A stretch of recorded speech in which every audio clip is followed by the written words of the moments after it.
ಏನು ರಾಜ್ಯ ಮತ್ತು ಕೇಂದ್ರ ಸರ್ಕಾರಗಳು FID ಮೂಲಕ ಏನು ರೈತರಿಗೆ ಗೊಬ್ಬರವನ್ನ ರಸಗೊಬ್ಬರವನ್ನ ಕೊಡೋದನ್ನ ಏನು ಮಾಡಿದರೆ ಅದನ್ನ ರಾಜ್ಯ ಸರ್ಕಾರ ಮತ್ತು ಕೇಂದ್ರ ಸರ್ಕಾರ ಕೂಡಲೇ ಹಿಂಪಡಿಬೇಕು. ಯಾಕಂದ್ರೆ ಅದು ಅವೈಜ್ಞಾನಿಕವಾಗಿ ಹೇರಿಕೆಯನ್ನ ಮಾಡಿದ್ದಾರೆ. ಯಾವುದೇ ಏನು ಮುಂದಾಲೋಚನೆ ಇಲ್ಲದೇ ಸರ್ಕಾರಗಳು ಏನು FID ಮೂಲಕ ರೈತರಿಗೆ ಗೊಬ್ಬರಗಳನ್ನ ಕೊಡಬೇಕು ಅಂತಕ್ಕಂಥದ್ದನ್ನ ಹೇಳ್ತಾ ಇದ್ದಾರೆ. ಆ ವಿಷಯನ ಗೊಬ್ಬರ ಅಂಗಡಿಗಳು ಕೂಡ ಮೊನ್ನೆ ಅವರು ಕೂಡ ರಾಜ್ಯಾದ್ಯಂತ ದೇಶಾದ್ಯಂತ ಬಂದ್ ಮಾಡಿ ಅವರು ಕೂಡ ವಿರೋಧವನ್ನ ಮಾಡಿದ್ದಾರೆ.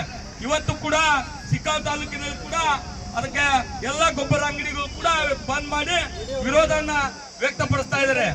ಯಾಕೆಂತಂದ್ರೆ ಒಂದು FID ಅನ್ನ ಹಾಕಿ ಏನು ಸುಮಾರು ಅರ್ಧ ತಾಸನ್ನ ಕಂಪ್ಯೂಟರ್ ಏನು ಸರ್ವರ್ ಇರ್ತೈತಿಲ್ಲ ಆ ಸರ್ವರ್ನಾಗ ಇನ್ನು ಗೊಬ್ಬರ ವಿತರಣೆ ಆಗ್ತಾ ಇಲ್ಲ. ಈಗ ಅರ್ಧ ತಾಸು ಹೋದೈತಿ.